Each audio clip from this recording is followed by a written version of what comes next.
সুকান্ত ভট্টাচার্য। জন্ম 1926 সালে 15ই আগস্ট।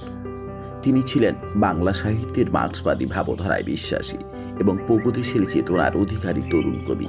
মাত্র 21 বছর বয়সী প্রতিভাধর কবি দেহাবসান ঘটলেও সামান্য কয়েক বছরে আশ্চর্যজনকভাবে কবিত্ব শক্তির পরিচয় দিয়ে অশেষ খ্যাতি অর্জন করেছিলেন তিনি।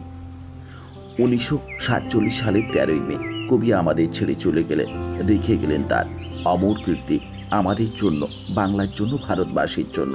কবির মৃত্যুদিনে চোখের আলোর এই শ্রদ্ধার্ঘ্য।